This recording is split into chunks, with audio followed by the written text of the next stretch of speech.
Good evening, everybody. Thank you so much for listening. This is Hunter here, and I'm here with Scott. Scott, how you doing, my friend? I am doing good. How's it going, Hunter? It's going well, my friend, and my friend. I don't know what's happening. And then we Oh, got. you're my fur too. Oh, thanks, buddy. And I'm here with Colin. Colin, how are you, sir? What's up, guys? It's good to be here. Happy Sunday. Yeah, happy Sunday. We got a Memorial Day, so I mean, we might as well get it out of the way now. So unfortunately, Colin. Well, not unfortunately for him. Unfortunately for us, Colin's gonna be out of town next weekend, so we'll be down in O'Neill. So actually, I'm gonna do a couple solo. Actually, shit. Baywatch comes out this weekend, doesn't it?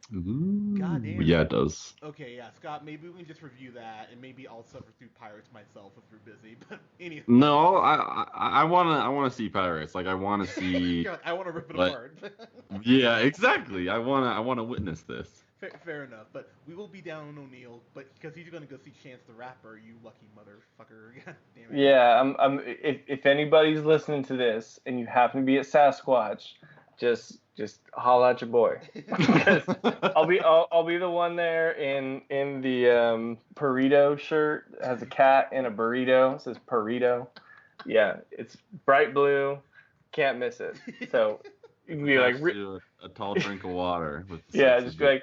like, Real O'Neal. I'll be the one wasted, yelling, Chance the Rapper is my hero. If Yeah. someone comes up to you and says the real, like in the middle of that show, like Yeah. if I were you, I would lose my mind. That would be crazy. So you mean It's like in look that look at like you're in look that at place, like yeah. you're like messed up. You're like, oh, I can't. What? What are you real? You mean like from the you said what? So if you're listening to this right now and you just heard how epic that would be, Yeah, I just played it like you out. have to do it. So search me out. I'm gonna wear a burrito shirt both days just because of this podcast. My wife will be like, "You're what was wrong with you?" But I don't care. I'm gonna wear that shirt That's a two sad. times. So just Yeah. So what? check it out. Dude, well there you go. Well now you have something to look forward to. I genuinely hope someone comes up to you now, but as epic as that sounds, we're about to talk about something that I did not think was very epic. We're talking about Alien Covenant, which of course is Ridley Scott. So before I kind of jump in here, this movie, I was thinking about you, Scott. So Colin unfortunately didn't get a chance to see it, so it was just me. So me and Scott saw it, but Yeah. I'm interested to hear what you guys thought and like just kind of the plot in general. Like, and you guys can throw out some spoilers. I really don't care. I'll say right now, for me to really review this, we have to go full spoilers. So if you haven't seen That's it, totally chill. Yeah, that's if cool. you haven't seen it, boys and girls, and you really don't want shit ruined for you, I would go see this first and then come back and check this out. But, um, so so Scott, did you see Prometheus? I did. Okay, and Colin, I know you saw it, right? You liked it, if memory serves. You bought it for me. So what's funny is that you bought me Prometheus and Spider-Man, like the Sony like Spider-Man with Andrew Garfield. Yeah, Which is really funny given like the other podcast that we're going to be like putting out today. yeah, so yes, it is. so a little tease towards that, but yeah, I mean, I don't know. I felt like when I watched Prometheus, it was all right. I didn't love it, but like I'm a fan of Fassbender and Charlize Theron's, pretty hot when she's like in charge of the ship, being all evil. So whatever. Yeah. So I will just say, while I was not a fan of, I mean, okay. That's a little strong. I didn't love Prometheus. I thought it was just okay. Um, this movie I had much stronger feelings about. So, kind of jumping in here. So, um, basically, this is just a team. It's a not a rebranding mission. It's a It's a colonization. yeah, Yeah, colonizing mission. Yeah. yeah, and basically it's just a bunch of crew members, um, led by what's it doesn't everything.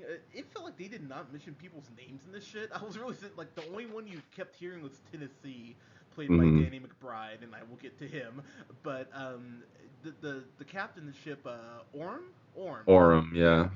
played by Billy Crudup, and so it's really about them. So basically, they're on this mission. They're going to this other planet, which the name escapes me. It's It's like like Oracle 8 or something like yeah, that. something weird like that. So they're heading out there, and they've all been in like a cryogenic sleep, and they wake up early, and so because of a malfunction, which they're And Fassbender, who is Walter. Walter and this on the ship, like he's basically in charge of everybody as he's a synthetic, and as there's like they got like another like 7 years left in their sleep, and he's like the guy in charge essentially as they're in sleep. Yeah, exactly. And so they wake up early, and they're going towards their original destination, and this other planet randomly pops up on their map, and they're like, oh whoa, this is very similar to Earth. It's got all of these characteristics that we're looking for. Why don't we go here? And all I was sitting there thinking is, man, is this an episode of Star Trek? Did no one think, that's really suspicious that this randomly fucking pops up? And the only woman that seems to have any fucking sense is Daniels, played by Catherine Watterson, who brings that up immediately to the captain, and he just goes, no, it's fine. Is it the same planet they left? No, No, it was so they're on their way, and like there's a malfunction, so everybody is woken up, and then like while they're up, this weird like transmission of like it's like a famous song is like somewhere. Oh, they get a transmission. Like, oh, let's go check this place out. Like we're far away from where we're going, and this would be like way quick. It's like way quicker to get there, and like. They're like, oh, this might be a better option. Yeah. And Scott, that is where the problems really started for me. Mm-hmm. This was just one of those things where you go, common sense should kick in, and the Captain Orm, I didn't know what they were doing with him. It felt like they were gonna make him like a religious nut, and then they kind of just dropped that, and then they seemed like they're gonna make him like super right wing, and that was gonna come back into play, and it doesn't. Like it was really kind of weird what they did with him, but he was just a fucking tool the whole movie. I never liked the guy, and yeah, and because he's like he's so unsure of himself the entire movie that you just don't care about him at all. Yeah, it's not even a hero will rise moment, or he sacrifices himself but you know what I mean, like no, yeah, and I wasn't even in like at some point in the movie, like obviously people are gonna die, it's Alien, but like at that point I was like, man, I wouldn't mind if this guy died. I know he's supposed to be one of the good guys, but I could go to see him get killed. But that is one thing I'm gonna give Prometheus. Now look, I saw Prometheus once, and if you put a fucking gun in my head, I could barely tell you anything about it. But what I do remember is that they did a decent job of letting you know about most of the cast members. Idris Elba, Charlize Theron, especially. In here, I didn't feel like I fucking knew anyone on this goddamn ship. I was just sitting there in the theater thinking, oh, this is Star Trek, and you're all wearing red shirts, and it's just a matter of which one of you gets killed first and in what order. And sometimes, Scott, they don't even really set up the kills. They just kind of die randomly. You're sitting there thinking, oh, all right, so I guess you're gone now. And even as the cast gets smaller, they still really don't develop anybody because they spend so much time on Walter, played by Michael Fassbender, and David, who they find on this planet, who of course was the robot from Prometheus. And Scott, I'm gonna tell you right now, dude, between Assassin's Creed and this, Michael Fassbender, I know. He's really pushing it right now because I know everyone wants to say, oh, come on, X-Men, but he's really step it up, step it up, because what did you think about him in this? I mean, he always brings like a certain level to any movie, so it's hard for me to like really hate on him. But just the roles that he played, like especially like Assassin's Creed is like a great example of him playing a role that while he may have like acted decently, like you don't like him or root for him or like it was just definitely a weird role. And the way that they went about it, there's a point where like because he plays both David and Walter, he's a synthetic that like obviously they've made multiple models of, but he's the same like facial, stuff, and like his hair is the same and everything like that. Um and there's a point where like there's a point where they kiss. Yeah. So And Colin, that was yeah, it's a little bit later on, but like it's just his role and their role together. Like it was definitely weird. Fassbender is obviously a great actor, and it's hard for me to knock him too much. But the role that he was in, I don't know. Like it was all about him. It was not about this movie was not about aliens. This was about him. These two synthetics. yeah. So Colin, let me just kind of say this. So, and Scott's gonna know what I'm talking about. About 10 minutes in, there's a scene with David and Guy Pearce, right? And Guy Pearce is actually probably the best actor in this fucking movie. He's in one fucking scene. But so they set up this thing with David where he's talking to his master, the man who created him, about humanity and what's in the name. They refer to Michelangelo and the statue of David actually in a kind of cool way.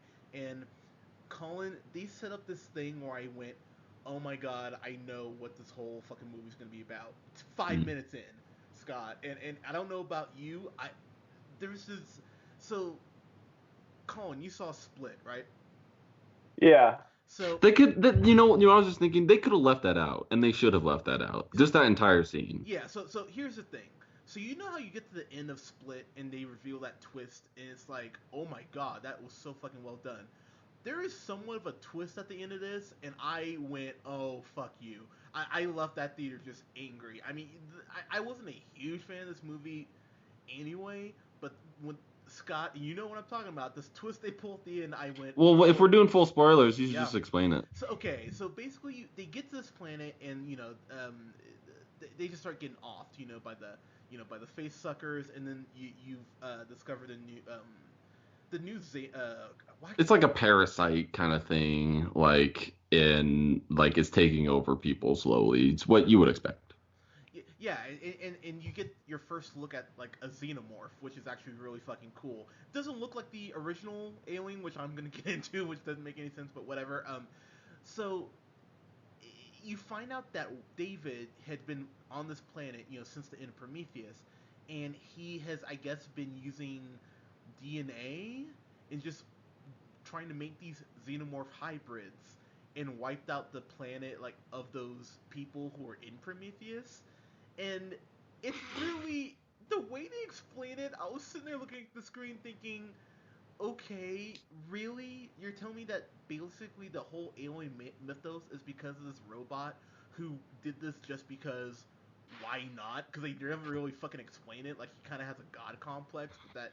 Yeah, because he's an earlier model, and he's the David is a crossover from Prometheus. Like he's been there, he's been on this planet, and he like drew them in, obviously. But like he's an older model, so he's got more creativity. He said he's able to create, and apparently he creates shitty things that kill everybody. Like that's the only way to go with this. There was a twist though that I actually did like that was kind of freaky was the chick that was what is her name? She was in Prometheus and no one knew what happened to her. Yeah. Okay, I'll give you that. There is a twist in here that like it ended up like he was actually like experimenting on her and stuff like that. That was pretty creepy. And that's the thing that I feel like this movie really missed was like it wasn't like it. Alien to me is like a thriller, scary kind of like intense movie where like you're on the edge of your seat and you're not sure what's going to happen next.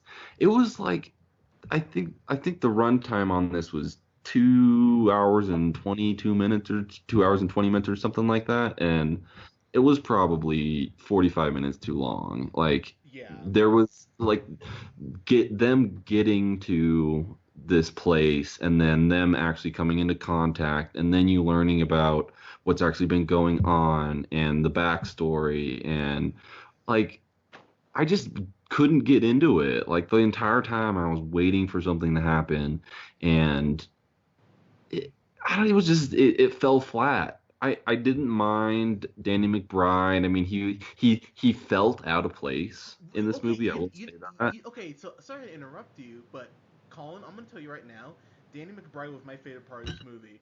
I thought Danny McBride was great in this because he gets to actually do some acting here. He really does do some acting in this. Yeah, and like he does some of the and a lot of the dramatic stuff really falls on him, and I thought he did a good job with it. They do a shit job developing his character. I mean, he's not immune to that, but I thought he was actually really good in this.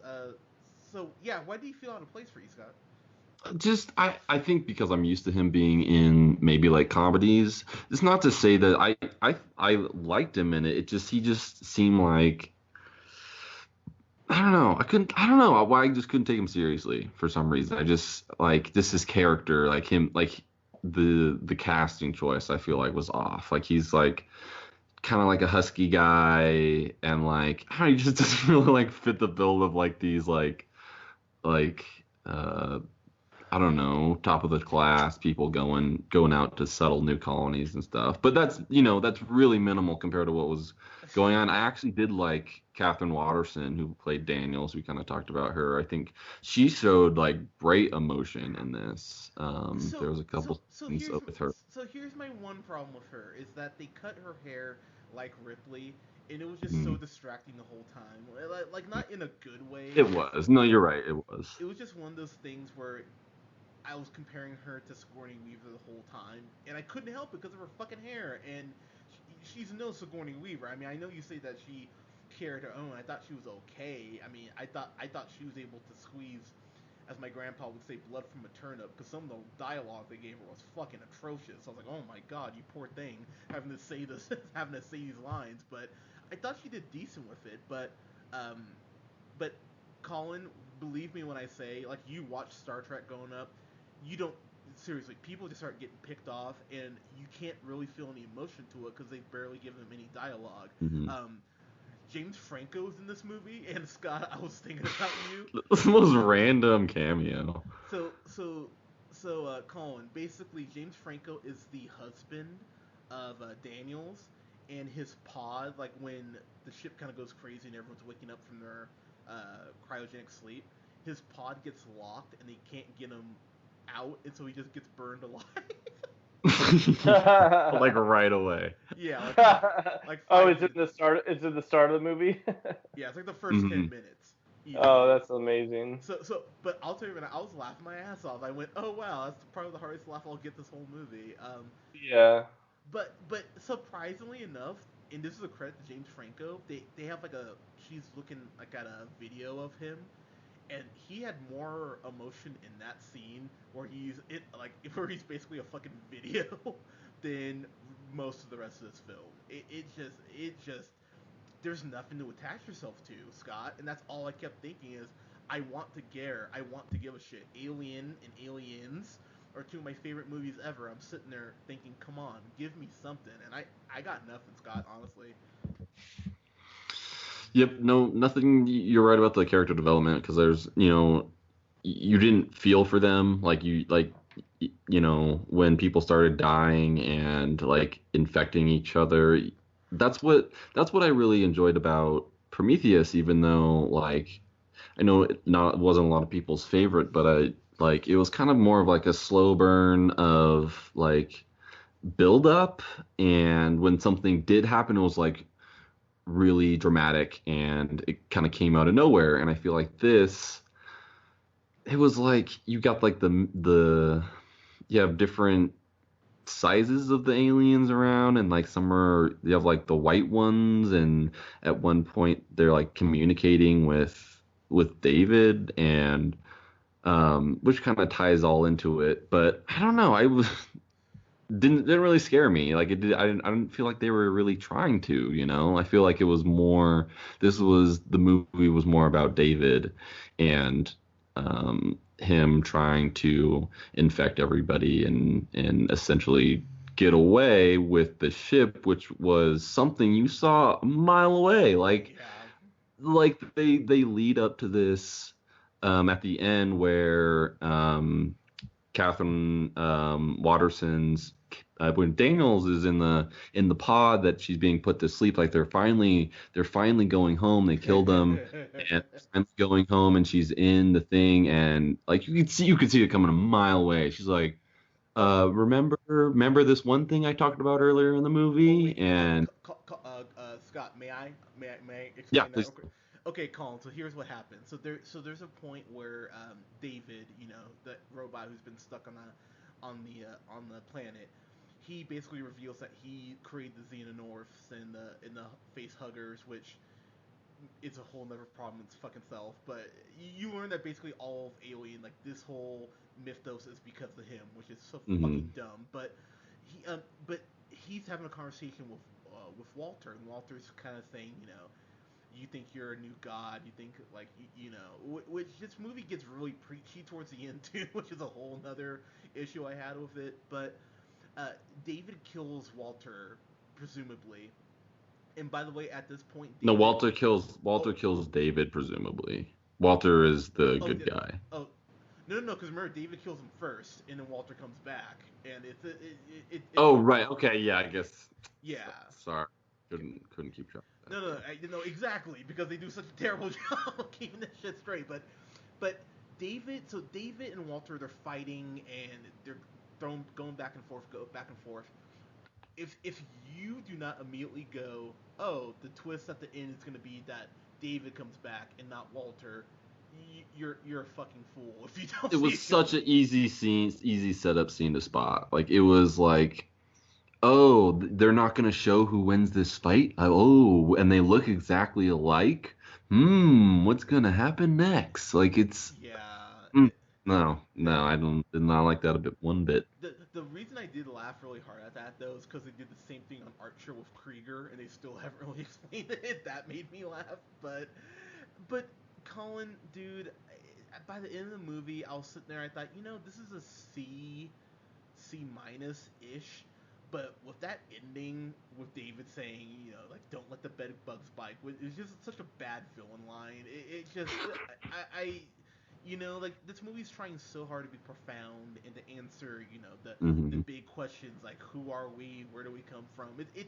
It's basic sci-fi, but it's basic sci-fi is this is something you would write freshman year of high school, honestly. Like, and I know really Scott didn't write the script, but god damn it, you should have known better. You should have asked for a better script. And this was written by four people, and honestly, it feels like it was written by four people because there are points where it's trying to be kind of funny, and then there's times where maybe it might have like kind of a try to have a sex scene, and then maybe it's gonna focus on xenomorph. Like the movie is just all over the fucking place, and it doesn't.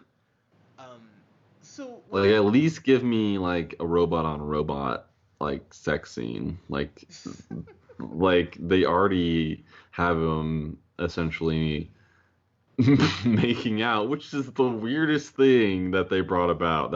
It was just so unfitting to like where the movie was at. Yeah, and so let me go through each of these writers. John Logan, and the writing cast is pretty talented. John Logan, he worked on Skyfall and Hugo. Dante Harper, he was a writer on one of Colin and mine's, and I think you like the movies too, Scott. Edge of Tomorrow, he was a writer on there. Granted, he also was a writer for You Got Served, so but then and then we get to Yeah, you got served as a national treasure. exactly. And One for you, one for me. yeah, and then we get to Jack Padlin, who wrote one of my least favorite movies of the year, Transcendence. God fucking damn it, I hate that movie. And then the last writer, Michael Green, he worked on fucking Logan. He was a screenwriter on Logan. Granted, he also was a screenwriter on Big Mama's House. So so but I mean, oh, and Green Lantern. Ooh, shit. Okay, so I mean, there's some decent writing talent here, and all I was sitting there thinking is this is two. It's only 2 hours, by the way. It's got 2 hours, 2 minutes. It felt like 2.5 hours. This movie just could not Yeah, it did. in fast enough. So getting to my final ratings here, I had this like at like a C minus, and the ending was just, well, it was one of those things where I went, God damn it, you just couldn't help yourselves, and like, please don't do this, please don't do what in my heart I know you're gonna do, and it's gonna make me angrier. So before, so as I kind of wrap this up, I just have to share this quick story real quick. So I Uber home after seeing the movie. I went, bless you. I went and saw Guardians of the Galaxy after this because I was just irritated. And so my Uber driver, she's talking about how, oh yeah, if you expected something like the first or second Aliens, you're gonna be disappointed. You should give this movie another chance. And there was a point I started getting upset because she just wasn't letting it go. Like, I was just explaining to her why I didn't like this, and she's like, "Oh, give it another chance." I'm like, "No, I sat through 2 hours of this shit. I'm probably never gonna watch this again." She's like, you need to laugh. And she says, and I quote, "When I want to laugh, you know what I put on? I put on the pacifier. Vin Diesel's hilarious." And just Scott, hand to God. And I kind of looked at her and I was like, you know what? And then she started talking about how if she likes to get pumped up, she'll watch the Expendables movies. And I was like, you know what? This is just the worst day for movies right It's now. like you can just drop me off. Yeah, Like like, I'll get out here. dude, I was really thinking about it. I almost told her. I was like, I almost willing to pay for another Uber ride just to just to get out of that car. But I'm gonna give this ooh, a C's too high for this. Now I'm sitting here thinking about it. It's too high. I'll never watch this again. And for all those people who hate on Prometheus, I think I'd rather watch Prometheus than watch this. At least it has Idris Elba and Charlize Theron in it. So yeah, I'm gonna give this a D plus. And honestly, that might even be too high for it. This will probably be on my worst self list. I couldn't believe how much I did. You know what? Fuck that. I'm gonna give it a D minus. Sorry. I'm sitting here thinking about it, and I'm just glad that you talked ending. yourself into it.